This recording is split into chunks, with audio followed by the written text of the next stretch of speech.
समुद्र में चीन होगा बेबस, ड्रैगन के दुश्मन ने भारत को दिया इस स्क्वाड में शामिल होने का न्योता।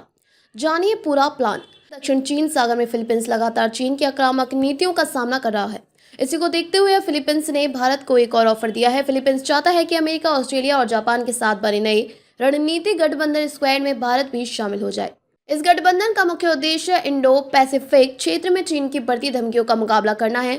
फिलीपींस के सेना प्रमुख जनरल रोमियो एस ब्राउजर ने कहा कि चीन गैर कानूनी और दबाव वाली रणनीति अपनाकर इस इलाके में आर्टिफिशियल आइलैंड बना रहा है और सैन्य अड्डे तैयार कर रहा है। उन्होंने सुझाव देते हुए कहा कि भारत और दक्षिण कोरिया जैसे देशों को इस स्क्वाड में शामिल हो जाना चाहिए। पिछले दिनों नई दिल्ली में रायसीना डायलॉग का आयोजन हुआ था। उस दौरान भारत, अमेरिका, ऑस्ट्रेलिया और जापान के शीर्ष सैन्य अधिकारियों ने फिलीपींस के साथ मिलकर इंडो पैसिफिक में समुद्र सुरक्षा से जुड़ी चुनौतियों पर चर्चा की। फिलीपींस के सेना प्रमुख ने बताया कि चीन दक्षिण चीन सागर में 3 आर्टिफिशियल आइलैंड बनाए हैं, जिससे उसे इस पूरे इलाके पर कंट्रोल हासिल हो रहा है। उन्होंने आशंका जाहिर की है कि आने वाले समय में चीन इस पूरे इलाके पर कब्जा भी कर सकता है। भारतीय नौसेना प्रमुख एडमिरल दिनेश के त्रिपाठी ने कहा कि भारत की जिम्मेदारी है कि वह हिंद महासागर क्षेत्र को शांतिपूर्ण और स्थिर बनाए रखे, जिससे कारोबार सुचारू रूप से चलता रहे। उन्होंने कहा, भारतीय नौसेना लगातार अपनी मौजूदगी बनाए रख रही है और इस इलाके में कौन, कहां और कैसे काम कर रहा है, इसकी पूरी जानकारी भी रख रही है। इस मीटिंग में मालदीव के पूर्व राष्ट्रपति